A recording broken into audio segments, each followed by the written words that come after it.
Today, Homo sapiens are the only surviving species of our kind. We walk the earth in our billions, and it's easy to imagine that our place here was inevitable. But the truth is far stranger. For most of history, we were not alone. Dozens of human species once walked the earth, and among them, one stood apart. Not because it vanished quickly, but because it endured longer than any other. That species was Homo erectus. Before we dive in, I'd love to know, where in the world are you listening to this? It's always amazing to see the spread of people listening to the same story across time zones and cultures. Now, back to the story. Homo erectus appeared on the scene nearly 2 million years ago, long before our own species even existed. They survived not for thousands of years, not for hundreds of thousands, but for almost 2 million years straight. To put that in perspective, modern humans have been around for just about 300,000 years. If our entire history were a single day, Homo erectus would have lasted nearly a full week. They were not the first humans, but they were the ones who set the stage for everything that followed. Their name, Erectus, means upright man, because they walked on 2 legs with confidence, striding across plains and forests in ways that earlier hominins had only begun to manage. But what truly makes them extraordinary is not just how they moved, but how they lived. For 2 million years, Homo erectus adapted, endured, and spread further than any human before them. They were the first to leave Africa in great numbers, the first to master fire, and the first to build lives across continents. Fossils of Erectus have been found from East Africa to China, from the Indonesian islands to the Caucasus Mountains. Their footprints trace the very first global journey of humanity. And somehow, despite all the dangers of the prehistoric world, predators, droughts, shifting climates, they held on. Species after species rose and fell, but Homo erectus endured. This is their story. Scientists believe Homo erectus first appeared in Africa around 2 million years ago, evolving from earlier species such as Homo habilis. Their arrival marked a turning point in human history. They had larger brains than their predecessors, averaging about 900 cubic centimeters, almost double that of the earliest humans, though still smaller than ours. That increase gave them new problem-solving abilities, which became essential as they spread into unfamiliar and often hostile environments. The world they inhabited was brutal. Africa's climate was swinging wildly between wet and dry periods. Forests would vanish, replaced by grasslands, only to return centuries later. These fluctuations forced species to either adapt or perish. Many did perish, but Homo erectus adapted again and again, reshaping not only their tools, but their entire way of life. Their tools became more sophisticated than anything seen before. The Acheulean hand axe, a carefully chipped teardrop-shaped stone, was their signature invention. Unlike the crude flakes of earlier species, these axes required planning, skill, and teaching. They could cut meat, shape wood, dig roots, and even serve as weapons.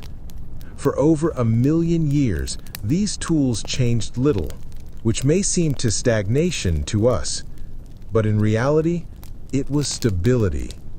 Homo erectus had found something that worked, and they used it across continents and ages. It was not just their tools that carried them forward, but their bodies. Homo erectus were the first humans truly built for endurance. Their long legs, Narrow hips and strong Achilles tendons suggest they were capable of long-distance running. They could chase animals over miles of open savanna, wearing them down until the prey collapsed from exhaustion. This strategy, called persistence hunting, gave them access to meat in ways no predator had ever achieved. Where lions relied on ambush and speed, Homo erectus relied on patience and stamina. Meat changed everything. It gave them dense energy, fueling their larger brains and freeing them from constant foraging. It allowed them to travel farther, to survive lean seasons, to share food in new ways. And with fire, discovered at least intermittently by Homo erectus, meat could be cooked, unlocking even more nutrients. Fire also offered light at night, protection from predators, and warmth in cold climates. Imagine a group of Homo erectus sitting around one of the world's first controlled fires. The flickering glow keeps the dark at bay. The flames crackle as roots and meat roast. Sparks drift into the night sky. Around that fire, bonds deepen. Knowledge is shared. The foundations of culture are laid. This scene may have played out 1,000,000 years before Homo sapiens even existed. That is what makes Homo erectus extraordinary. They were not just surviving, they were thriving in ways that hinted at what would one day make us human. And yet, the question lingers. How did they last so long while so many others vanished? In the next chapter, we'll explore the secret to their resilience, their ability to adapt across continents, from the scorching plains of Africa to the icy winds of Eurasia, surviving in worlds as different as deserts and jungles. But for now, remember this. When we measure the timeline of humanity, we are newcomers. The true veterans, the longest survivors, were Homo erectus. Chapter 2. The First Travelers. If Homo erectus had simply survived in Africa, their story would still be remarkable. But they did far more than that. They became the first humans to spread across continents, turning themselves into true global pioneers. Long before Homo sapiens dreamed of ships and compasses, long before we painted maps and measured oceans, Homo erectus had already walked out of Africa and into the wide world. This expansion began almost 2,000,000 years ago, for reasons still debated, perhaps population pressure, perhaps shifting climates, perhaps sheer curiosity. Bands of Homo erectus began moving northward out of Africa. They followed rivers, herds, and the changing patterns of rainfall, step by step, generation by generation. No single individual knew they were leaving a continent, but over centuries, their footprints traced a migration that would change human history forever. The earliest evidence of this journey comes from Dmanisi in Georgia, near the edge of Europe and Asia. Fossils found there, dating to about 1.8 million years ago, show that small groups of Homo erectus had made their way thousands of kilometers from their African birthplace. They brought with them their stone tools, their endurance, and their adaptability. These pioneers were shorter and smaller than later populations, but they carried the same spark of resilience. From there, the expansion spread like ripples on water. Fossils of Homo erectus have been discovered in China, dating back over 1,000,000 years. In Java, on the Indonesian islands, they persisted astonishingly late until as recently as 100,000 years ago. For nearly 2,000,000 years, They roamed landscapes that stretched from tropical rainforests to high mountain plateaus. What makes this feat extraordinary is the world they faced. Unlike us, they had no ships, no maps, no sense of the globe.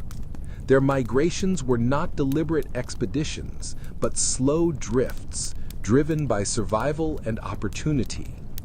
Yet these drifts carried them farther than any other hominin species had ever gone. They were the first to make the world their home. Crossing into new environments demanded innovation. In colder climates, Homo erectus learned to use fire not just for cooking, but for warmth and protection. In forests, they shaped tools for cutting wood and processing plants. On open plains, they developed strategies for hunting large game. Each new environment forced them to adapt, and each adaptation added another thread to the tapestry of human possibility. Consider what it meant to reach the islands of Southeast Asia. Even at times of low sea level, crossing from mainland Asia to Java required some form of watercraft or accidental rafting. Perhaps they clung to floating vegetation washed out to sea during storms. Perhaps they built simple rafts, their designs lost to time. Whatever the method, their presence on islands proves a daring step, the world's first ventures across open water. This spirit of expansion made Homo erectus not just survivors, but explorers. They did not remain confined to one ecological niche, as many species do. They tested boundaries. They adapted to extremes. In doing so, they created the first human diaspora. Archaeologists studying their remains have noticed something striking. Unlike the rapid technological changes of later humans, Homo erectus tools remained remarkably stable across time and space. The Acheulean hand axe that served them in Africa also served them in Asia. The design was so effective, so versatile, that it endured for over 1 million years. This stability suggests not stagnation, but confidence. They had discovered a toolkit that worked anywhere on Earth. Their bodies, too, were built for this roaming life. Long legs and efficient gaits carried them across vast distances. Unlike earlier hominins, who were more limited in range, Homo erectus could travel far from water sources, endure long hunts, and move camps when resources dwindled. They were not bound to a single landscape. They were citizens of the world. And wherever they went, they left behind themselves traces, skulls, bones, stone tools, hearths of ancient fires. These fragments, scattered from Africa to Asia, form a map of humanity's first great migration. It is a map written not in ink, but in stone and fossil. But this expansion was not just about movement. It was about endurance. Homo erectus survived in regions where countless other species failed. They persisted through shifting ice ages, volcanic eruptions, and mass extinctions of animals around them. Again and again, when the environment changed, Homo erectus changed with it. This is why their survival spanned nearly 2 million years. No other human species managed such longevity. Neanderthals lasted a few 100,000 years. Denisovans, perhaps the same. Even we, modern humans, are still far behind their record. Homo erectus set the gold standard for survival, not by conquering, but by adapting. And yet their success raises a haunting question. If they were so adaptable, so widespread, so enduring, why did they eventually vanish? That mystery will unfold later in their story. For now, we must pause to appreciate the enormity of their achievement. They were the first to step beyond Africa, the first to cross seas, the first to make the earth itself their homeland. They may not have known it, but they were writing the opening lines of a story that would one day lead to us. In the next chapter, we will look more closely at how Homo erectus mastered the art of endurance, how their bodies, diets, and strategies turned them into some of the greatest survivors the world has ever seen. Chapter 3: Born to Endure. When we think of survival in the ancient world, we often imagine strength, the lion's claws, the bear's bulk, the saber-tooth's fangs. But Homo erectus thrived not because they were the strongest, but because they were the most enduring. Their gift was not brute force, it was stamina. For the first time in evolutionary history, humans were built to go the distance. Compared to earlier hominins like Australopithecus or even Homo habilis, erectus bodies looked astonishingly modern. They had long legs, shorter arms, narrow hips and torsos that balanced perfectly for upright walking and running. Their skeletons show the development of strong Achilles tendons and arched feet, features that make humans uniquely suited for endurance running. No other primate and few other mammals share this ability. Chimpanzees, our closest relatives, are powerful sprinters but tire quickly. Carnivores like lions or leopards can sprint at breathtaking speed but collapse after a few hundred meters. Homo erectus found a different path: persistence hunting. Persistence hunting is a deceptively simple strategy. Instead of ambushing prey, you follow it. You track it under the sun, chasing it for miles. The animal sprints to escape, then slows, overheats, and stops. You do not stop. You keep running, hour after hour, until the prey collapses from exhaustion. At that moment, the hunter, slower, weaker, weaponless, wins through endurance. This method depended on two unique advantages. First, sweat. Unlike most mammals, humans can shed heat through perspiration. Where antelope or zebra pant to cool down, Homo erectus could keep moving even in scorching heat. Second, teamwork. Hunts were not solo ventures, but group efforts with trackers, runners, and finishers working together. The chase was as much social as physical. Persistence hunting was revolutionary. It gave Homo erectus access to a steady supply of meat, rich in protein and fat, which fueled their growing brains. It also meant they could survive in open savannas, where fast but short-burst predators could not dominate. Erectus turned the disadvantage of slowness into the advantage of endurance. But running was only part of their adaptation. Their bodies were also efficient walkers. Fossil footprints, such as those found in Kenya, show long, confident strides. With these gaits, they could cover vast distances daily, searching for food and water, migrating as climates shifted. This mobility was key to their global spread. Where others were tied to local resources, Erectus could move on when things changed. Diet was another pillar of endurance. Homo erectus ate more meat than their predecessors, but they did not abandon plants. They were omnivores in the truest sense, able to shift diets depending on what the environment offered. In forests, they foraged fruits and tubers. On savannas, they hunted and scavenged. Along coasts, they likely ate shellfish and fish. This flexibility gave them resilience.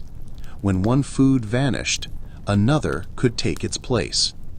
Fire amplified this advantage.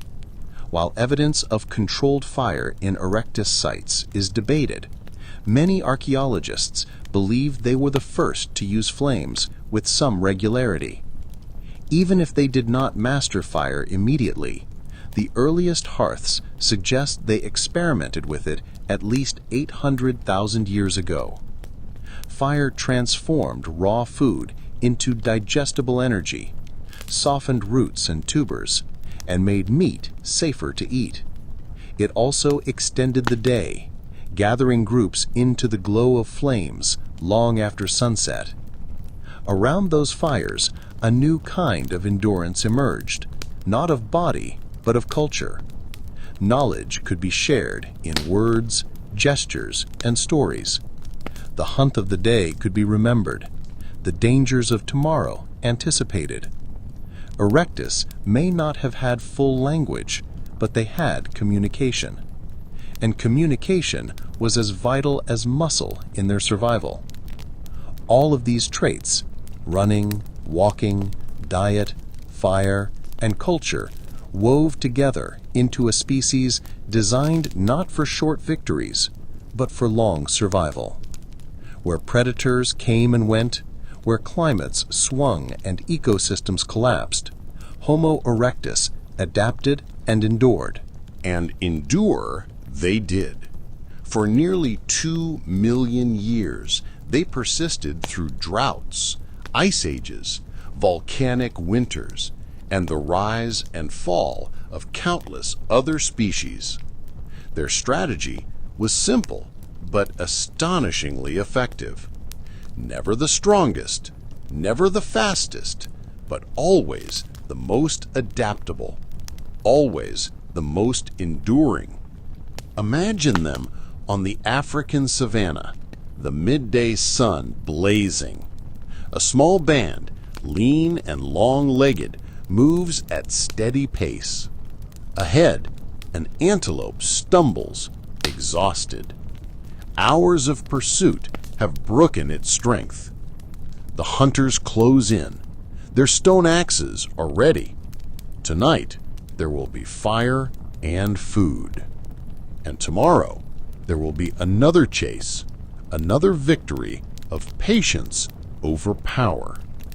This was the rhythm of Homo erectus life, and it carried them across continents and through ages, long after other species fell.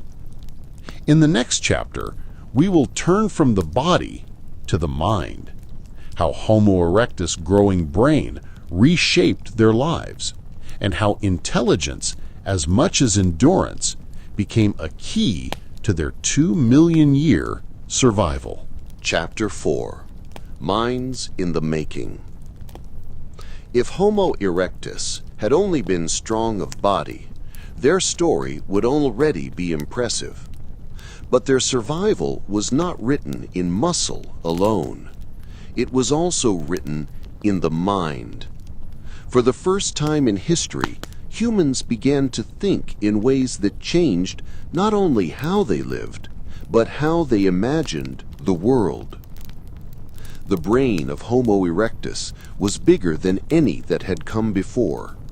At an average of 850 to 1100 cubic centimeters, it was nearly double the size of earlier species like Homo habilis. Still smaller than our own, yes, but large enough to open new doors. This growth did not make them geniuses overnight. Instead, it gave them the capacity for steady, practical problem solving, for patience, for memory, and for innovation that could be passed across generations. Their tools are the clearest evidence of this leap. The Acheulean hand axe, perfected by Erectus, was unlike anything seen before. These teardrop-shaped stones required planning. To create one, a knapper had to envision the final shape before striking the first blow. They had to choose the right stone, angle the strikes carefully, and follow a mental blueprint step by step. That act of foresight, seeing what does not yet exist, was a milestone in human thought. And these tools were not made once and discarded. They were shared, imitated, taught. Archaeological sites reveal entire workshops where groups shape tools together, passing skills from elders to youth. The consistency of hand axes across continents tells us that knowledge was not only invented, but preserved. Here, for the first time, we see the roots of culture, learning that outlived the individual. But tools were only the beginning. With larger brains came new ways of organizing life. Homo erectus lived in groups, as earlier humans had, but their social structures grew more complex. Cooperation became essential, not just for hunting, but for childcare, for protection, for building and maintaining fire. An injured hunter could survive only if others shared food. Infants, helpless for years, could grow only if the group supported them. These demands nurtured empathy, patience, and communication. Whether Erectus had true language is debated, but their anatomy suggests they were capable of more than simple grunts. Their brains, vocal tracts, and social needs point toward a system of sounds, gestures, and perhaps even proto-words. Around campfires, hunters may have described the day's chase. Mothers may have soothed children with vocal rhythms. Elders may have warned of dangers. These exchanges, however simple, laid the groundwork for the vast languages that would one day cover the earth. Fire, too, shaped their minds. A flame is not a natural companion. It must be understood, tended, and shared. To master fire required planning, memory, and experimentation. And once mastered, it changed not just diets, but imaginations. Fire turned night into a place of possibility.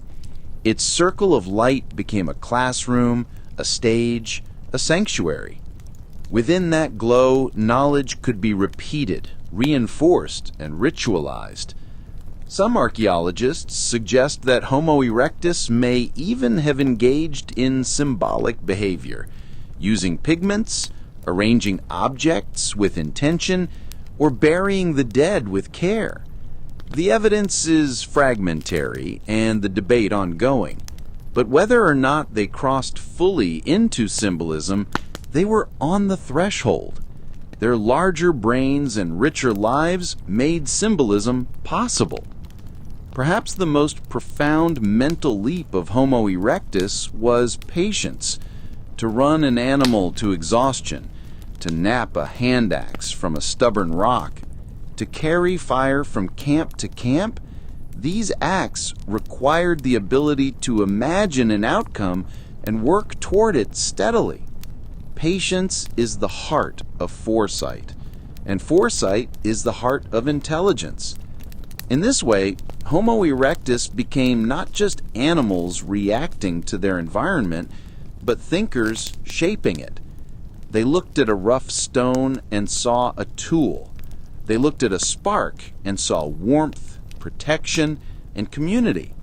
They looked at a landscape and saw possibilities that stretched beyond the horizon. And yet, their intelligence was practical, not restless. Unlike Homo sapiens, they did not constantly reinvent. Their tools remained stable for hundreds of thousands of years. This has led some to call them conservative, unchanging. But perhaps that is unfair.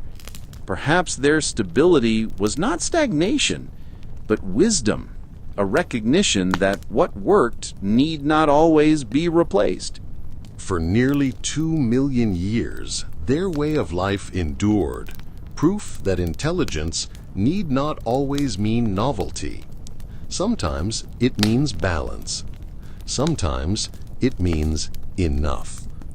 Still, their growing minds planted seeds that would later bloom in our own species. The patience, the planning, the teaching, the cooperation, all were foundations. Without them, the leap to language, art, and complex culture would never have been possible. Homo erectus carried the torch of thought through long ages, passing it forward until others could take it further. Imagine them now, a small band huddled in the glow of fire. The day's hunt has ended. A child turns a stone in their hands, mimicking the strikes they saw an elder make earlier. Sparks fly from the firewood. The night air is filled with low voices, gestures, and glances. In these quiet, unrecorded moments, the future is taking shape. Not grand cathedrals or great machines, but the simplest truth. Humans who think, who teach, who imagine. That is the legacy of Homo erectus, minds in the making. In the next chapter, we will explore not just their minds, but their journeys into time, how they weathered the great shifts of climate, surviving ice ages and droughts that wiped out other species, and how this endurance across ages secured their place as humanity's longest survivors.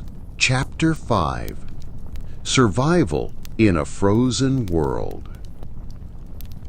The Ice Age was not only a time of extreme climate and vast glaciers, but also a period in which animal life adapted, flourished, and migrated in response to the immense challenges imposed by cold, wind, and changing landscapes. The megafauna of this era, often towering and imposing, were perfectly suited to endure the harsh conditions of ice and snow.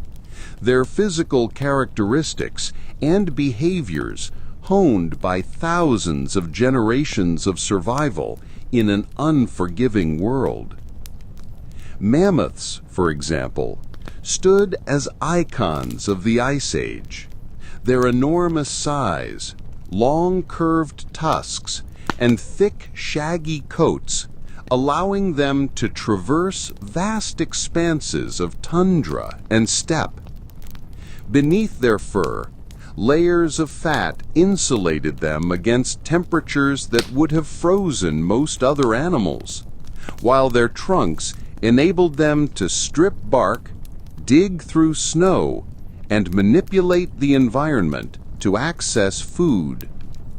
These creatures traveled in herds, moving in synchrony with the seasons, following vegetation growth, and seeking shelter from relentless winds. Their movements shaped the landscapes, trampling vegetation, creating paths, and even influencing soil composition through their grazing and migration. Alongside the mammoths, woolly rhinoceroses roamed the open plains, similarly adapted with thick coats and a layer of fat to withstand the cold. Unlike mammoths, their primary method of foraging involved grazing on grasses and low vegetation, sometimes digging through frost-hardened ground to reach roots. Herd behavior was also crucial for their survival, as it provided protection against predators and allowed them to locate scarce food sources during the long winters. Smaller herbivores, such as the steppe bison and the reindeer, exhibited seasonal migrations that took them from open plains to sheltered valleys and forest edges, where they could find grasses, lichens, and mosses that survived beneath the snow. The constant search for food dictated patterns of movement, reproduction, and interaction, and these patterns, repeated over thousands of years, shaped the genetic and behavioral traits of entire species. Predators, in turn, adapted to the abundance and behavior of herbivores.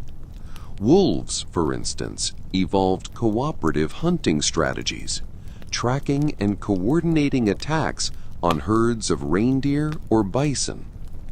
Their keen senses of smell, sight, and hearing allowed them to locate prey across vast frozen landscapes, while their social structures provided efficiency and protection in a world where survival was never guaranteed.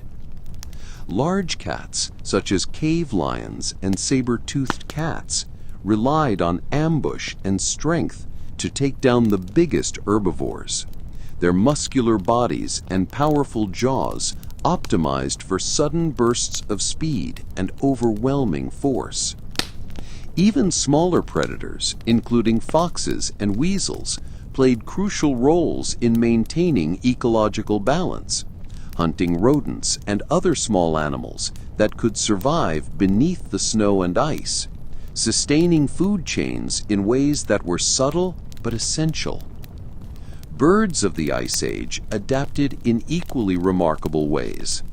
Some migratory species followed seasonal patterns, traveling thousands of kilometers to exploit fleeting northern resources during short summers. Others, such as snowy owls and ptarmigans, remained in cold regions year-round, relying on camouflage, silent flight, and opportunistic hunting to endure winters that could last months. Even aquatic life reflected the influence of glacial climates. Rivers and lakes, often fed by glacial meltwater, supported populations of fish adapted to cold, oxygen-rich waters. Salmon, trout, and other species followed the seasonal flows of rivers, migrating upstream to spawn during the limited warm months, while in deeper lakes, cold-tolerant species persisted beneath thick layers of ice. These aquatic ecosystems, though less visible than the towering mammals of the plains, were no less critical for the sustenance of life, providing essential food sources for humans, birds, and carnivores alike. The Ice Age also fostered remarkable diversity within plant-eating insects and smaller organisms, whose presence shaped soil quality, plant regeneration, and the structure of the vegetation that supported herbivores. Beetles, moths, and other cold-adapted insects carried out essential roles in pollination and decomposition, their life cycles timed to the fleeting summers and long winters. Even the microbes in soil and water, invisible to the naked eye, contributed to the productivity of ecosystems, facilitating nutrient cycles and enabling survival under extreme conditions. Humans, too, were influenced by the rich tapestry of Ice Age animal life. The availability of large herbivores, such as mammoths and bison, dictated hunting strategies, migration routes, and the development of tools capable of processing meat, hides, and bones. Humans observed, tracked, and learned from these animals, developing knowledge systems that allowed them to predict seasonal movements, understand behavioral patterns, and exploit ecological niches. Art, such as cave paintings depicting mammoths, horses, and predators, reflects not only cultural expression, but also a deep engagement with the natural world, evidence that humans were both participants in and observers of the Ice Age ecosystems. Even the interactions between species were influenced by the climate. Predation pressure, competition for scarce resources, and seasonal availability of food created intricate networks of survival. Herbivores often shaped the growth of vegetation through selective grazing, while predators influenced herd behavior, which in turn affected soil distribution and plant regeneration. The entire web of life was interconnected, with each species responding to environmental cues and the presence of others, a dynamic balance maintained in the face of harsh climatic challenges. The Ice Age world, though often imagined as lifeless and frozen, was instead teeming with activity, migration, adaptation, and survival strategies. Every step taken by a mammoth, every flight of a bird, every hunt by a predator, and every movement of humans was shaped by climate, landscape, and the presence of other living beings. The fauna of this era were not just passive survivors, but active participants in the shaping of their environment, molding the land, influencing vegetation, and even impacting future ecological succession. The Ice Age, in essence, was a time of immense resilience, creativity, and interconnectedness, a period in which life persisted in extraordinary ways, enduring the cold, thriving amidst challenges, and leaving traces that echo across the millennia. Chapter 6: Life in the Camp. To understand how Homo erectus endured for 2 million years, we must step into their world, not through fossils alone, but through imagination guided by evidence. What did their days look like? How did they feed themselves, raise children, and find safety in a world full of dangers? Picture a clearing at the edge of a river 200,000 years ago. The morning sun rises over a small band of Homo erectus. The air smells faintly of smoke from the fire that burned through the night, tended carefully so it would not go out. Around the embers, families stir awake. Children cling to their mothers. Hunters prepare to search for food. The day begins. Food was the foundation of survival, and Homo erectus were masters of variety. They were omnivores in the truest sense, eating whatever the land provided. Some days meant meat, hunted or scavenged. Other days meant roots dug from the earth, nuts cracked with stones, fruits plucked from trees. Along rivers they likely gathered fish and shellfish. On coastlines they may have collected seaweed or crabs. No food was beneath them. Flexibility was their strength. Hunting was dangerous but rewarding.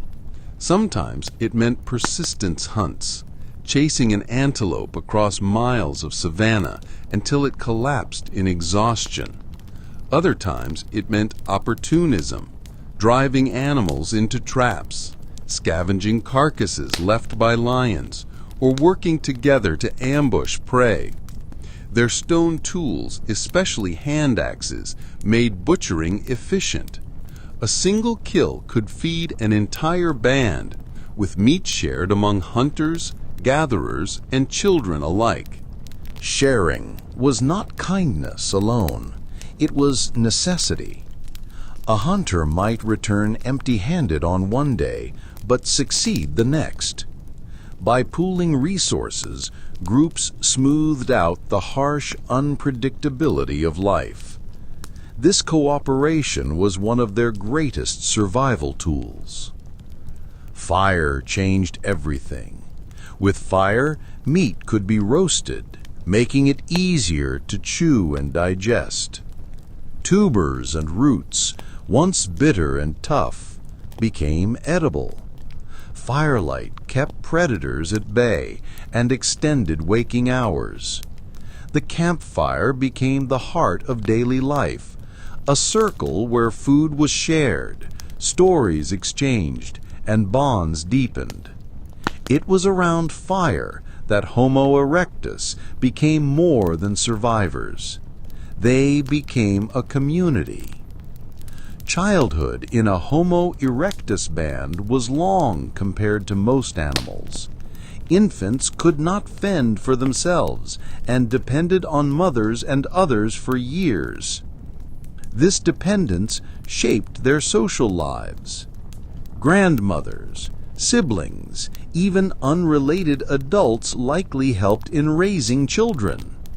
Cooperation in childcare not only eased the burden, but strengthened bonds within the group. Each child represented the fragile thread of continuity. What of their dwellings? Evidence suggests Homo erectus sometimes built simple shelters, perhaps of branches, grass, and hides. In other places, caves offered protection from wind and rain. Campsites, marked by hearths and tools, show that they returned to familiar places again and again, suggesting a rhythm of seasonal movement. They were nomads, but not wanderers without memory. They knew the land intimately, where water flowed, where fruit ripened, where animals migrated. Danger was a constant presence. Lions, hyenas, leopards, and saber-toothed cats all hunted the same lands. A careless child could vanish in a heartbeat. Nights without fire meant sleepless vigilance. But danger also fostered unity. A band that stood together could defend itself, driving predators away with firebrands, shouts, and stones. Their social bonds likely went beyond survival. Archaeological finds hint that Homo erectus cared for their injured. Skulls with healed wounds suggest that individuals lived on after injuries that would have killed them alone. That survival was only possible with the help of others. Food shared, protection offered, patience given. Even without art or religion as we know them, there was humanity in their care. The rhythm of their days was shaped by necessity, but also by quiet moments. Around the fire, laughter may have rung out. Gestures and vocal calls may have grown into the first sparks of language. Children learned by imitating elders, napping stones, gathering plants, practicing the long throws of spears. Each new generation absorbed the skills of the last, ensuring that knowledge outlived individuals. It is easy to see Homo erectus as primitive, but their lives were rich in ways beyond technology. They lived in balance with their world, attuned to the cycles of animals and plants, resilient against changes that would shatter less flexible species. Their greatest achievement was not invention, but continuity. For nearly 2 million years, this rhythm of hunting, gathering, fire tending, and child rearing sustained them. Imagine once more that riverside camp. The hunters return at dusk, carrying meat. The smell of roasting fills the air. Children chase each other in the firelight. An elder naps stone, sparks flying with each strike. The night deepens. Predators howl in the distance, but within the circle of firelight there is warmth, safety, and belonging. This was Homo erectus life. Fragile, dangerous, but also enduring, communal, and profoundly human. In the next chapter, we will explore the long legacy of their culture, how their tools, fire, and ways of life influenced not only their survival, but paved the way for future human species, including us. Chapter 7. The First Culture. When archaeologists sift through the layers of earth, they do not only find bones and stones. They find echoes of culture, traces of minds at work, hands shaping, groups teaching. For Homo erectus, this cultural legacy is perhaps their greatest gift to history. They were not artists in the way Neanderthals or Homo sapiens would one day be, but they left behind the first durable signs of a shared human way of life. The Acheulean hand axe is the clearest symbol of this legacy. Elegant in its simplicity, the hand axe was more than just a tool. It was a tradition. From Africa to Asia, over a span of more than 1,000,000 years, Homo erectus crafted these teardrop-shaped stones with astonishing consistency. To hold one today is to touch the product of a mind that saw not only what a stone was, but what it could become. And what makes this tradition remarkable is its continuity. A hand axe made in East Africa 1.6 million years ago is nearly identical to one made in India 800,000 years later. This suggests not random invention, but teaching. Elders passing techniques to the young, one generation to the next, across centuries and continents. In those acts of teaching, we glimpse the first cultural chain, the beginnings of heritage. Fire, too, was part of their cultural toolkit. While debates continue about when and how often Homo erectus controlled fire, there is little doubt they experimented with it. Sites such as Gesher Benot Yaakov in Israel reveal charred wood and seeds, evidence of fire in use nearly 800,000 years ago. Even if Erectus did not master fire everywhere, the knowledge of flame spread among their groups, becoming a shared practice. The importance of fire went beyond cooking or warmth. Fire was a gathering place. It turned night into community. It became a center for teaching, for storytelling, for rituals we can only imagine. A flame required care, memory, and responsibility. Passing on fire was as much cultural as it was practical. There are hints, fragmentary but tantalizing, that Homo erectus may also have taken first steps toward symbolic thought. Some archaeologists point to engraved shells from Java, nearly 500,000 years old, etched with geometric patterns. Were these mere scratches or deliberate marks? We may never know for certain, but if they were intentional, they represent a spark of symbolism, a mind reaching beyond the practical into the abstract. Even without art or language as we know them, the life of Homo erectus was rich with patterns of meaning. Their cooperation in hunts, their sharing of food, their teaching of tool-making, all of these were cultural acts. Culture, after all, is not only art and words. It is the sum of learned behaviors that connect a group across time. In this sense, Homo erectus built the first durable culture humanity had ever known. Their legacy does not end with them. The cultural habits of Homo erectus laid the foundation for species that followed. Neanderthals inherited the use of fire and expanded tool traditions. Homo sapiens built upon the foundations of teaching, sharing, and patience, adding language, art, and complex societies. Every story told, every lesson taught, every fire tended in our own history rests on a path first cleared by Erectus. It is easy to underestimate the significance of their cultural achievements because they lacked the drama of cave paintings or carved figurines. But sometimes the most profound legacies are the simplest. The Acheulean hand axe lasted longer than any tool tradition in human history. Fire transformed not just bodies, but minds. And the patient act of teaching ensured that knowledge did not die with the individual.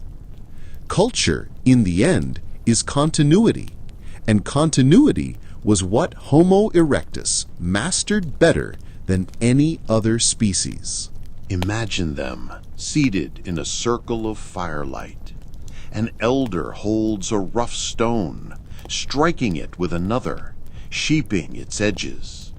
A child watches, eyes wide, then tries to mimic the motions.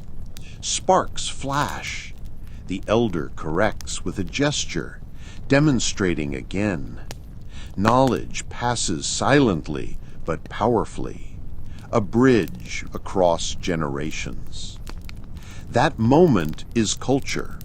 That moment is what allowed them to survive for 2 million years. The story of Homo erectus reminds us that culture does not begin with grandeur. It begins with survival shared, with tools refined, with fire tended, with memory passed forward. From such humble beginnings, all later human achievements grew.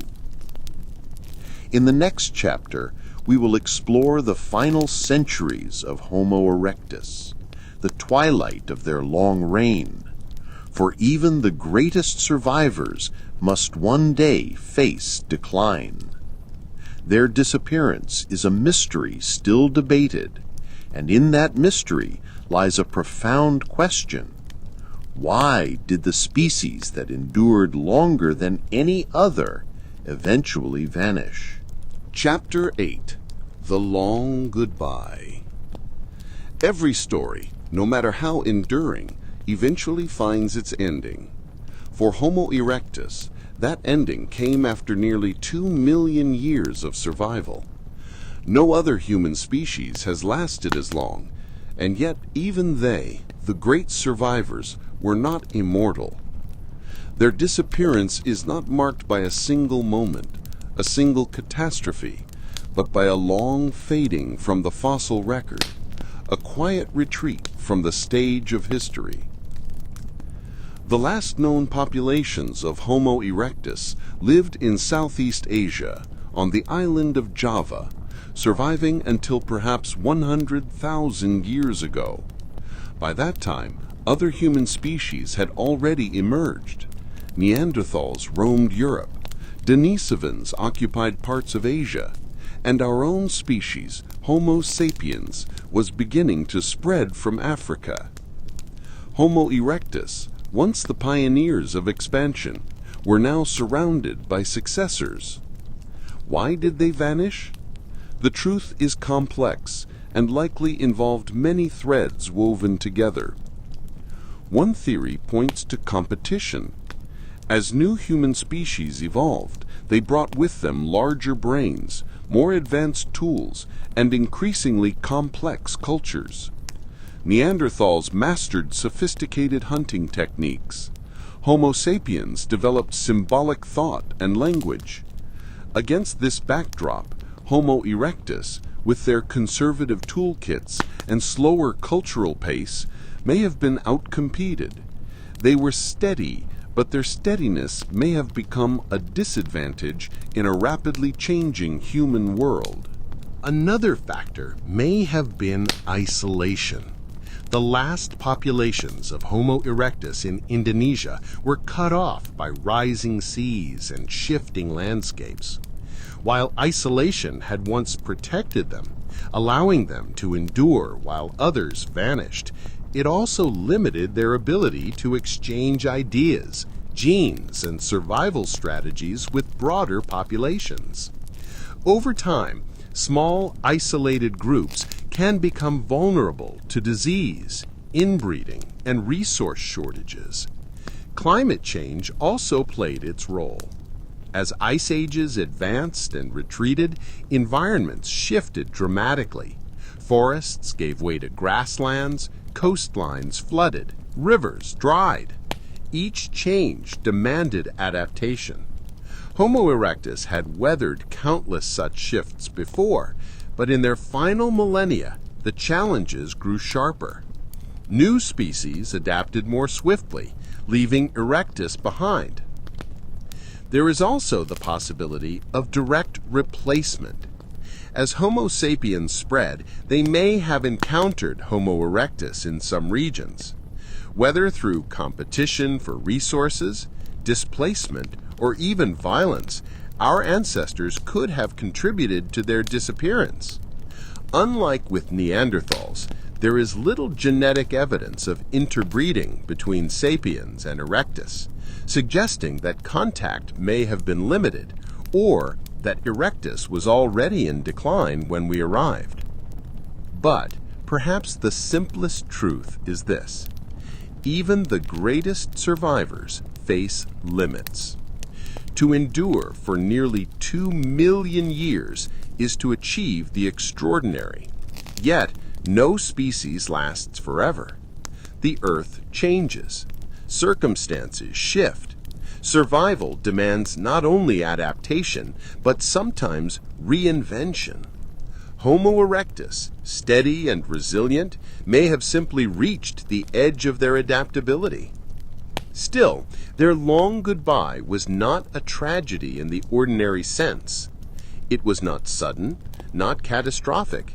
It was gradual, almost dignified. Small populations dwindled, scattered bands faded, until at last the firelight of Homo erectus went dark. And yet their legacy burned on, through the species that followed, through the foundations they had laid, through the very shape of our bodies and the habits of our minds. To imagine their final days is to picture resilience in twilight. On Java, a small band gathers around fire. The world is changing. New humans are rising, but they do not know this. They live as they always have, hunting, gathering food, tending fire, raising children. For them, the world is not ending. It is simply life. And then, one day, life ends for them as a species, but continues through others. Homo erectus did not vanish in vain. Their endurance gave time for evolution to unfold, for new humans to emerge. Without their long persistence, there may never have been a bridge to Neanderthals, Denisovans, or sapiens. Their survival ensured ours. It is tempting to see them as a failure in the end, replaced and forgotten. But that is to misunderstand survival. To live for 2 million years is not failure. It is the greatest success story in human evolution. If Homo sapiens were to vanish tomorrow, our species would not even come close to their record. So when we ask why they disappeared, perhaps the better question is, how did they endure for so long? Their ending is natural, but their longevity is miraculous. In the next chapter, we will explore what Homo erectus left behind, not just in fossils and tools, but in us. For their legacy is not only archaeological, it is written in our bodies, in our endurance, in the very way we live as humans today. Chapter 9. The Legacy Within Us. Though Homo erectus vanished 100,000 years ago, their presence is still with us, not in fossils alone, not in the silent stones of museums, but in the very fabric of our being. Every step we take, every breath we draw in pursuit of endurance, every fire we light carries echoes of them. They are gone, but they live in us. The most obvious inheritance is in our bodies. Look at your reflection, your long legs, your narrow hips, your upright stride. These are gifts from Homo erectus. Earlier hominins were shorter, more ape-like in proportion. But Erectus reshaped the human form into something recognizably modern. They gave us the runner's frame, the walker's balance, the endurance of a marathoner.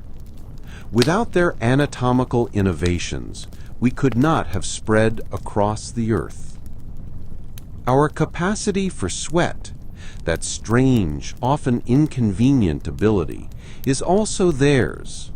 Most mammals cool themselves by panting. We cool by perspiration, releasing heat through countless pores. This adaptation, honed in the blazing savannas where Erectus chased antelope for miles, is what allowed us to hunt by endurance and survive under the midday sun. Even today, when athletes run ultra-marathons, they echo a strategy first perfected by Homo erectus. Our brains, too, carry their mark. While not as large as ours, the erectus brain was the first to grow significantly beyond the ape range. It forced dietary changes, fueled cooperation, and demanded communication. The patience to shape a hand axe, the memory to preserve fire, the foresight to plan a hunt, all these were first steps toward the cognition that defines us. When we plan for tomorrow, when we hold an image in our minds before it exists in reality, we walk the path they began. Even our dietary flexibility owes much to them. Homo erectus were opportunistic eaters, able to thrive on meat, plants, roots, nuts, fish, and shellfish. That adaptability became a cornerstone of human survival. Modern humans can inhabit deserts, tundras, and jungles not because we eat one thing well, but because we can eat many things moderately. That gift was theirs first. The fireplace, one of humanity's oldest symbols, was also theirs. Around the fire, Erectus gathered for warmth, safety, and food. They learned to protect the flame, to carry it, to share it. In that glow, they began to form the bonds of culture.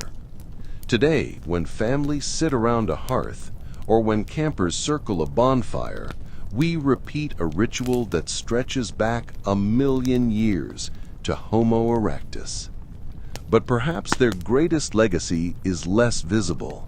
It lies in the habits of thought and the structures of society. Homo erectus were the first to rely on teaching as a survival tool. Their hand axes did not reinvent themselves anew with each generation. They were taught, learned, and repeated. This passing of knowledge was the seed of culture. Every lesson we teach today, every classroom, every whispered bedtime story is built on that foundation. Their social bonds were another inheritance. They shared food, cared for the injured, and protected the young together. These behaviors, essential for survival, also nurtured empathy, patience, and cooperation. Our capacity for community, for sacrifice, for collective survival began with them. Even our sense of endurance against change is theirs. For 2,000,000 years, Homo erectus survived by adapting to shifting climates, migrating, and altering their diets. That resilience is the root of our own ability to survive global upheavals, to endure crises, to move into new lands and build new lives. It is humbling to realize that, in many ways, we are less tested than they were. Our species has only lived through a fraction of the time they endured. Theirs was a trial of ages, and they passed it with quiet persistence. Their record reminds us that survival is not about speed or novelty alone. It is about patience, cooperation, and the wisdom to endure. To honor Homo erectus is to see them not as relics, but as ancestors who still shape us. Every time we sweat under the sun, every time we walk long distances, every time we gather to share food or knowledge, we live their legacy. Imagine them now, a small band huddled around a fire on a wind-swept plain.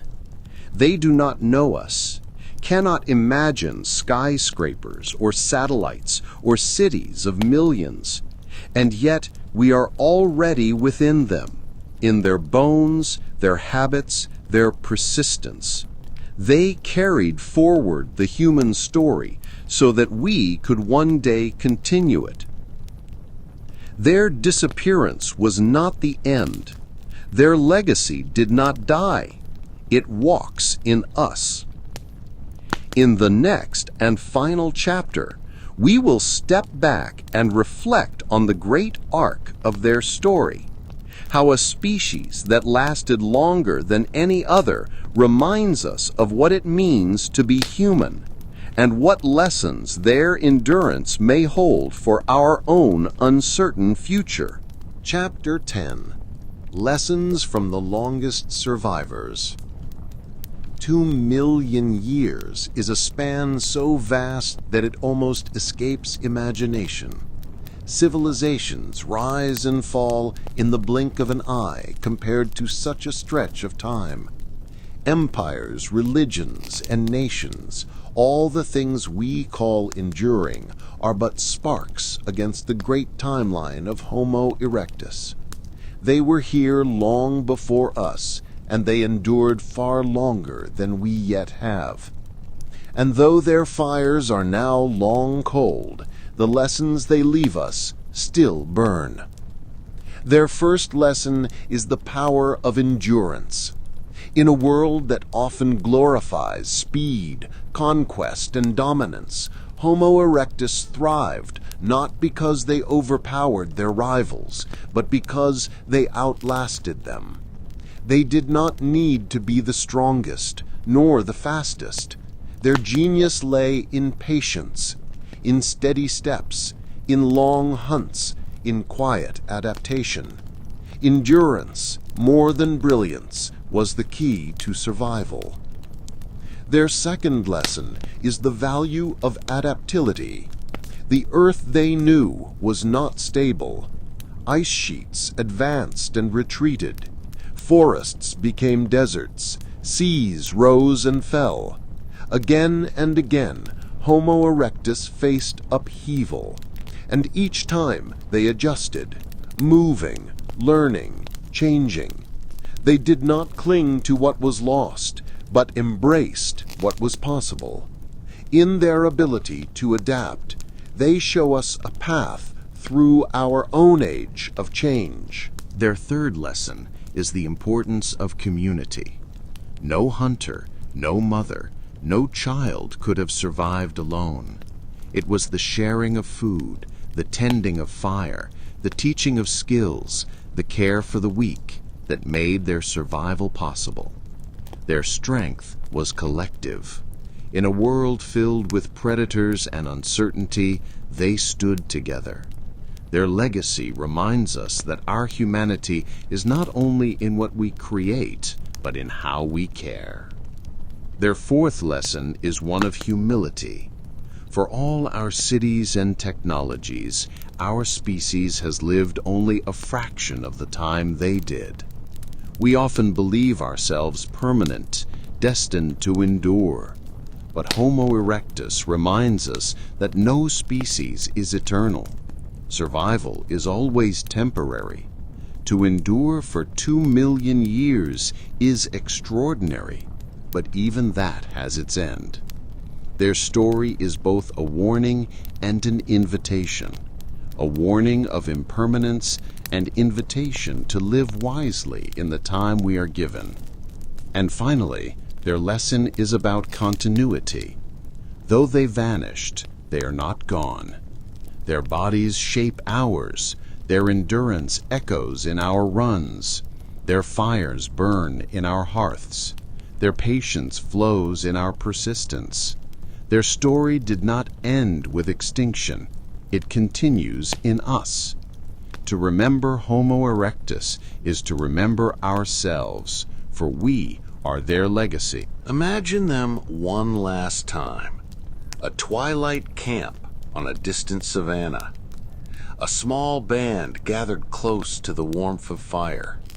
Children curl against their mothers. Hunters sit in quiet conversation. Elders watch the flames with thoughtful eyes. The night is filled with distant calls of predators, but within the circle of light there is peace. They do not know they are writing history. They do not know that 2 million years later their story will be told. They know only life, lived day by day, with patience, with endurance, with care. And perhaps that is the truest lesson of all. Survival is not a grand destiny. It is a practice, a daily tending of fire, a daily sharing of food, a daily act of endurance. In those small acts, repeated across ages, Homo erectus carved the longest chapter in human history. As we close their story, let us carry their wisdom with us, to endure, to adapt, to care, to live humbly yet with continuity. For in remembering Homo erectus, we do not only remember the past, we glimpse the path to our own future. Their fire has gone out, but its warmth remains. It burns in us.